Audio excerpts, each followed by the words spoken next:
Hello guys, welcome to Success Tree. So आज हम students एक सेशन करने जा रहे हैं पैराजम्बल्स पे। पैराजम्बल्स जिसको रीअरेंजमेंट भी बोलते हैं, ठीक है। और ये बैंकिंग के जो एग्जाम्स होते हैं उसमें 5 मार्क्स का ये क्वेश्चन हमारा रहता है, ठीक है। प्रीलिम्स में भी आता है और मेंस में भी आता है। क्लियर।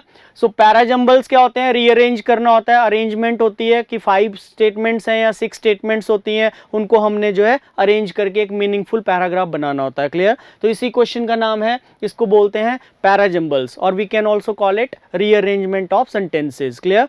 तो इस पे कुछ ट्रिक्स चलते हैं, शॉर्टकट्स होते हैं कुछ, कि how we have to find the opening statement को कैसे ढूंढना होता है, ठीक है। एंडिंग स्टेटमेंट को कैसे ढूंढना होता है, ठीक है। How we have to make the pairs, pair making कुछ कंजंक्शंस होते हैं, ठीक है। और कुछ जो है कॉन्ट्राडिक्शन जो करते हैं, विरोधाभास कुछ करने वाले जो कनेक्टर्स होते हैं, कुछ कॉन्ट्राडिक्टरी कनेक्टर्स होते हैं, ठीक है। उसका हमें थोड़ा सा यहाँ पे नॉलेज होना चाहिए रीअरेंजमेंट ऑफ सेंटेंसेस में, ठीक है। और जो है कुछ जैसे ग्रामर के भी कुछ कॉन्सेप्ट्स होते हैं, वो भी यहाँ पे लिंक करते हैं रीअरेंजमेंट में। जैसे प्रोनाउंस के 2-3 पॉइंट बन जाते हैं, ठीक है। आर्टिकल का 1-2 पॉइंट बन जाते हैं, एडजेक्टिव्स के भी बनते हैं। सो स्टूडेंट्स, अगर आप चाहते हो कि इसका हमें कंप्लीट जो थ्योरेटिकल सेक्शन है वो हमें चाहिए, इसकी थ्योरी कंप्लीट चाहिए, तो हमारा मॉर्निंग में एक फ्री ऑफ कॉस्ट आरआरबी का प्रीलिम्स का एक बैच गोइंग ऑन है, ठीक है। उसमें मैंने इसकी पूरी कंप्लीट थ्योरी की मेरी क्लासेस हैं, ठीक है। और उसका जो कंप्लीट जो टाइम टेबल है हमारा, वो टेलीग्राम चैनल पे आपको मिल सकता है,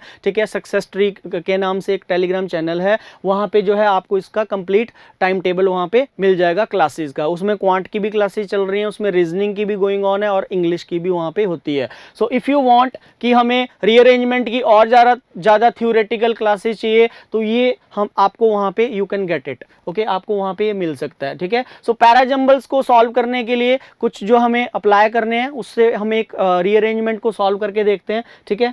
जैसे एक यहाँ पे पैसेज है छोटा सा, ओके। बोला rearrange the following sentence and then mark the answers. Clear. कुछ स्टेटमेंट्स गिवन है like A B C D E and F, okay. तो ए से लेके एफ तक कुछ स्टेटमेंट्स गिवन है, और वहां पे जो है क्या है, हमने जो है इनमें देखना है। फर्स्ट ऑफ ऑल स्टूडेंट्स को इनको रीड करना है, ठीक है। Then after you have to hit the opening statement, कि इनमें से कौन सा ओपनिंग स्टेटमेंट हो सकता है।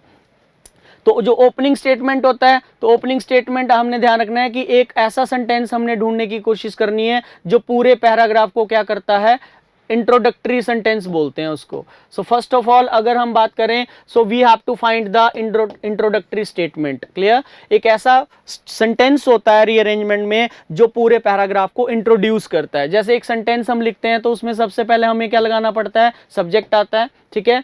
सब्जेक्ट के बाद जो है हम लगाते हैं वर्ब, और वर्ब के बाद आता है सेंटेंस में ऑब्जेक्ट। तो एक सेंटेंस बनाने का तो ये स्ट्रक्चर चलता है, subject then verb then object, okay. But जिस तरह से एक सेंटेंस में सब्जेक्ट इंट्रोड्यूस करता है, एक स्टेटमेंट को सब्जेक्ट इंट्रोड्यूस करता है, सिमिलरली इस पूरे पैराग्राफ को भी कोई एक ऐसा इसमें सेंटेंस होगा जो पूरे पैसेज को इंट्रोड्यूस करेगा। तो you have to find that particular statement. अगर हम ए वाली स्टेटमेंट को पढ़ते हैं, तो बोला moreover salaries in PSC are not as competitive as those offered by private और foreign corporate, okay. Statement number 2 है, बोला this trend should be a wake up call for the stakeholders to examine why employees are seeking better opportunities with private company in India and abroad. Statement number C given है, बोल रहा है public sector enterprises पीएससीज short form में लिखा हुआ है, have experiencing severe challenges in attracting motivating and retaining their key staff.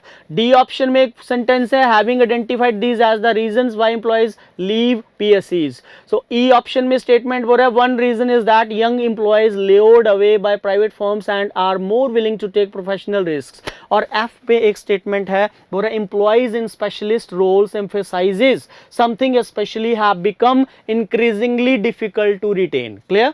So A से लेके F तक कितनी स्टेटमेंट्स हैं, 1 2 3 4 5 6 स्टेटमेंट्स गिवन है। तो हमें यहाँ पे सबसे पहले ढूंढना है इंट्रोडक्टरी सेंटेंस। क्लियर। तो जब हम ए वाली स्टेटमेंट में पढ़ते हैं, तो वहां पे एक वर्ड गिवन है, वो है मोर ओवर। मोर ओवर याद रखना, मोर ओवर हमेशा एडिशन करता है। जैसे मेरे पास ये एक पेन है, तो मैं बोलता हूँ इसके अलावा मेरे पास एक दूसरा भी पेन है, तो उसके लिए हम एक एडिशनल वर्ड यूज करते हैं वहां पे बिसाइड्स, क्लियर। जैसे मैं बोलता हूं I have one more pen besides this one, तो कुछ ऐसे वर्ड्स होते हैं इंग्लिश में जो एडिशन करते हैं, मतलब वो एक तो है लेकिन उसके साथ साथ कोई और चीज भी है, ठीक है। सो मोर ओवर भी उसी लिस्ट का वर्ड है, मोर ओवर हो गया, बिसाइड्स एडिशन करता है, एंड एडिशन करता है, ठीक है, ऑल्सो एडिशन करता है। सो मोर ओवर एडिशनल वर्ड है, तो फर्स्ट स्टेटमेंट यहां पे एलिमिनेट हो गया, ये ओपनिंग नहीं हो सकता, ठीक है। फिर सेकंड बोल रहा है बी, बोल रहा है this trend should be a wake up call, ये जो दिस वर्ड है, ठीक है, दिस जो वर्ड है यहाँ पे, ये कौन सा प्रोनाउन है, ये है डेमोन्स्ट्रेटिव प्रोनाउन। मैंने आपको उस डिटेल में जो थ्योरी पढ़ाई है उस बैच में, आरआरबी का जो फ्री ऑफ कॉस्ट चल रहा है हमारा, ठीक है, मॉर्निंग में चलता है 9 o'clock से उसकी क्लासेस होती हैं, ठीक है। तो वहां पे जो है मैंने इसका डिटेल में वहां पे भी थ्योरी बताई हुई है। यहाँ पे इस पैसेज में भी एक स्टेटमेंट आ रहा है जो डेमोन्स्ट्रेटिव प्रोनाउन से स्टार्ट हो रहा है। डेमोन्स्ट्रेटिव प्रोनाउंस कौन से होते हैं, which are the demonstrative pronouns in grammar, like this, that, these, those. तो दिस वाली स्टेटमेंट, दैट वाली स्टेटमेंट, दोज वाली स्टेटमेंट और दीज वाली स्टेटमेंट कभी भी रीअरेंजमेंट में ओपनिंग नहीं होती। तो सेकंड बी वाला सेंटेंस भी यहाँ पे एलिमिनेट हो जाता है, this trend should be a wake up call. तो मुझे यहाँ पे आइडिया लग गया कि दिस वाली स्टेटमेंट जो है ओपनिंग सेंटेंस रीअरेंजमेंट में नहीं हो सकता। वाई? क्योंकि जो है ये डेमोन्स्ट्रेटिव प्रोनाउन है। डेमोन्स्ट्रेटिव प्रोनाउन की पोजीशन जंबल में या तो ये मिड में आ सकता है, सेकंड हो सकता है, जैसे इसमें 6 सेंटेंस हैं तो ये सेकंड हो सकता है, थर्ड हो सकता है, फोर्थ हो सकता है, फिफ्थ हो सकता है, बट ये फर्स्ट नहीं हो सकता और ना ही ये लास्ट हो सकता है। ओपनिंग और एंडिंग में डेमोन्स्ट्रेटिव प्रोनाउन को कभी भी प्लेस नहीं करते। You have to keep this particular point in your mind, clear. तो बी ऑप्शन एलिमिनेट होगी, ठीक है। जब स्टेटमेंट नंबर सी को हम पढ़ते हैं, बोलते हैं पब्लिक सेक्टर एंटरप्राइजेस पीएससीज have experiencing severe challenges in attracting, motivating and retaining their key staff. ये हमें थोड़ा आइडिया लग रहा है कि ये पहला हो सकता है, it can be the opening statement. D में बोल रहा है having identified these as the reasons. अब as the reasons, having identified these फिर से यहां पे आ गया, ठीक है। तो दीज वहां पे क्या बता रहा है, दीज एज द रीजंस, लेकिन हमें वहां पे क्लैरिटी नहीं हो रही है कि किस रीजंस की बात कर रहा है, ठीक है। फिर वन रीजन बोल रहा है, तो वन रीजन है तो कौन सा रीजन है वो, ठीक है। इन दोनों का लिंक बन तो रहा है लेकिन फर्स्ट सेंटेंस का ये काम यहाँ पे नहीं करेंगे। फिर इंप्लॉइज की बात कर रहे हैं यहाँ पे एफ स्टेटमेंट में, तो इसका जो इंट्रोडक्टरी जो सेंटेंस है इस पैसेज का, दैट वुड बी सी। सी यहां पे इंट्रोडक्टरी सेंटेंस बनेगा, इंट्रोडक्टरी जो स्टेटमेंट है वो इस पैसेज का है, दैट वुड बी सी, ठीक है। That is public sector enterprise इसमें सब्जेक्ट है जिसकी बात करना चाह रहा है कि जो पीएससीज है उसको प्रॉब्लम आ रही है, वो सीवियर चैलेंजेस को फेस कर रहा है, क्या करने में, अट्रैक्ट करने में, मोटिवेट करने में और अपने स्टाफ को, की स्टाफ को रिटेन करने में। ये पब्लिक सेक्टर एंटरप्राइज की बात की गई है, ठीक है। अब रिटेन यहां पे एक वर्ड है, यहां पे एक वर्ड है रिटेन, ठीक है। अब मैंने आपको बताया कि जंबल में क्या होता है, रीअरेंजमेंट में आपने लिंक ढूंढने होते हैं कि कौन सा वर्ड कहां पे अटैच है, कहां पे लिंक कर रहा है, ठीक है। सो रिटेन का अगर मैं लिंक देखता हूं तो ये है एफ वाली स्टेटमेंट के साथ, बोला employees in specialist roles emphasises something specially. एक आपको पता होगा, एक वर्ड होता है स्पेशली और एक होता है स्पेशली, ठीक है। स्पेशली को तब यूज किया जाता है, ये वर्ड तब यूज किया जाता है जहां पे किसी चीज पे स्ट्रेस देना होता है, एम्फेसाइज देना होता है, क्लियर। सो स्पेशली को हम कहां यूज करते हैं, where we have to emphasise something, clear, जोर डालने के लिए यूज करते हैं। तो यहां पे बोल रहा है specially have become increasingly difficult to retain. अब ये जो रिटेन वर्ड है इसका लिंक यहाँ पे देखो इसके साथ है, टू रिटेन, ठीक है। कोई भी फर्म होती है, जैसे कोई भी फर्म है, कोई भी कंपनी है, तो उस कंपनी के अंदर कुछ ऐसे बंदे होते हैं, कुछ ऐसे मेन स्पेशलिस्ट रोल्स वाले बंदे होते हैं जिनकी अहम भूमिका होती है और वो उस कंपनी के लिए और उस फर्म के लिए वो बैकबोन का काम करते हैं, क्लियर। तो यहाँ पे सी के बाद जो स्टेटमेंट अटैच होएगी, जो लिंक बना वो बनेगा आपका एफ स्टेटमेंट के साथ, ठीक है। यहाँ पे तो बोल रहा है कि जो पीएससी है उसको प्रॉब्लम हो रही है, उसको सीवियर चैलेंजेस वो फेस कर रहा है, किसको रिटेन करने में, अट्रैक्ट करने में और अपने जो एम्प्लॉइज हैं उनको मोटिवेट करने में, ठीक है। फिर एफ स्टेटमेंट में बताया जा रहा है कि जो एम्प्लॉइज हैं जिनके स्पेशल रोल्स हैं, जिनकी खास अहमियत है उस फर्म के अंदर, उस कंपनी के अंदर, उनको रिटेन करने में पीएससी को बोल रहा है इंक्रीजिंगली डिफिकल्ट टू रिटेन। उनको रिटेन करने में पीएससी को ज्यादा प्रॉब्लम आ रही है, ठीक है। तो सी और एफ हमने पहले दो आंसर निकाल दिए हैं पेयरिंग से, रिटेन वर्ड का वहां पे पेयर हमने पकड़ लिया, ठीक है। आफ्टर दैट इस जंबल के अंदर बच्चे यहाँ पे थोड़ी गलती करते हैं, इन 2 क्वेश्चंस के बाद 2 सॉल्व हो जाते हैं, लेकिन इसके बाद थोड़ा सा कंफ्यूजन में आ जाते हैं स्टूडेंट्स। वो इसके बाद मोस्टली स्टूडेंट्स यहाँ पे उठाने लग जाते हैं ई वाली स्टेटमेंट कि वन रीजन इज दैट, ठीक है। बट आपने यहाँ पे एक ध्यान देने वाली बात है, इसके बाद जो आंसर बनेगा that would be B, B आएगा इसके बाद। क्यों आएगा B? Why B is the right answer? क्योंकि इस बी वाली स्टेटमेंट में बोला है this trend should be a wake up call for the stakeholders to examine why. इस वाई को मैंने यहां पे राउंड कर दिया। वाई मतलब क्यों, क्वेश्चन पूछा जा रहा है। Why employees are seeking better opportunities with private company in India and abroad. In this particular statement वहां पे एक क्वेश्चन पूछा गया है कि क्यों जो है एम्प्लॉइज सीख कर रहे हैं, सर्च कर रहे हैं बेटर अपॉर्चुनिटीज की, किसके साथ?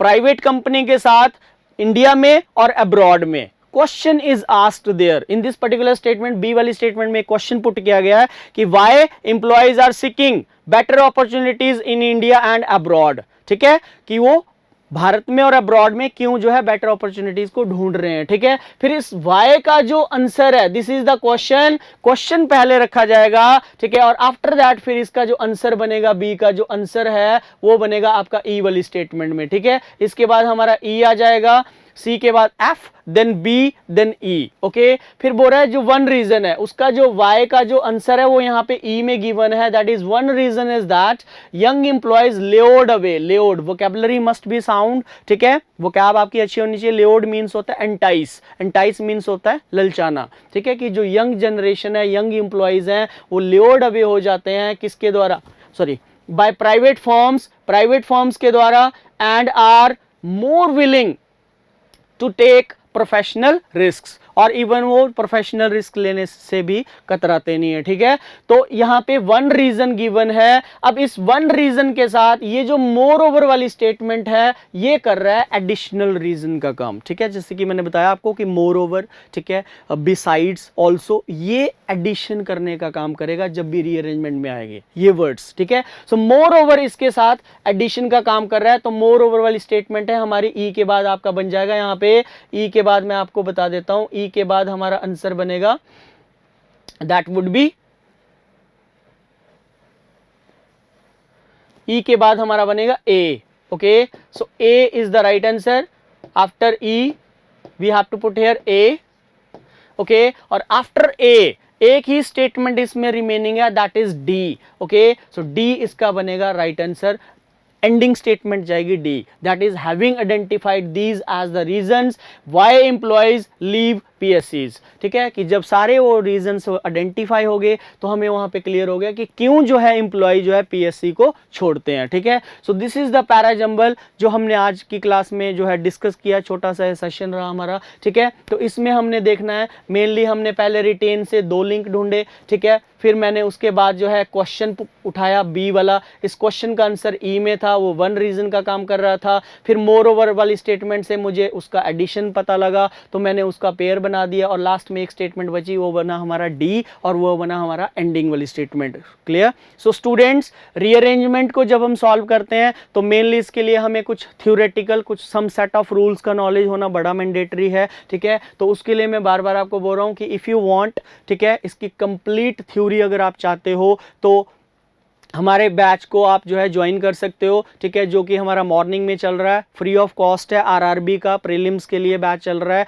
बट उसमें जो है रीजनिंग की क्लासेस भी होती हैं, मैथ्स की भी होती हैं, अलॉन्ग विद उसमें हम अभी से ही इंग्लिश की क्लासेस भी दे रहे हैं, क्योंकि आफ्टर आपका प्रीलिम्स जब हो जाएगा तो उसके बाद हार्डली 15 to 20 डेज़ के बाद आपका जो है, जो टाइम दिया है, जो डेट्स आई हैं, ठीक है, आपका मेंस का भी एग्ज़ाम होना है, ठीक है। सो स्टूडेंट्स, आप हमारे साथ बने रहिए, ठीक है, इन क्लासेस को फॉलो करिए, ठीक है, और इसका आप फ़ायदा उठाइए सो दैट आप अपने एग्ज़ाम को हिट कर सकते हो, ठीक है, ठीक है। तो ये थोड़ा सा इसमें आपको मैंने क्लियर कर दिया रीअरेंजमेंट कैसे सॉल्व करते हैं, ठीक है। डिटेल में अगर आपको चाहिए तो आप टेलीग्राम चैनल पे भी हमारा देख सकते हो, उसमें भी PDF मिल जाएंगी, और वहाँ पे प्रॉपर जो है टाइम टेबल भी मेंशन होता है कि किस दिन जो है कौन सा लेक्चर रहेगा, ठीक है। सो बी कंसिस्टेंट, ओके, आपको कंसिस्टेंसी अपनी लाइफ में लानी पड़ेगी, तभी जो है आप इन एग्ज़ाम्स को क्रैक कर सकते हो। और आपको जो है थोड़ा ट्रिकी बनना पड़ेगा, you need to be tricky if you want to be PO, क्योंकि ये एक डायनामिक जॉब है, ठीक है। और इसके लिए थोड़ा सा आपको ट्रिक्स पे जाना पड़ेगा, कॉन्सेप्ट पे आपको मेहनत करनी पड़ेगी, तभी आप जो है इन एग्ज़ाम्स को हिट कर सकते हो और क्रैक कर सकते हो। Thank you very much.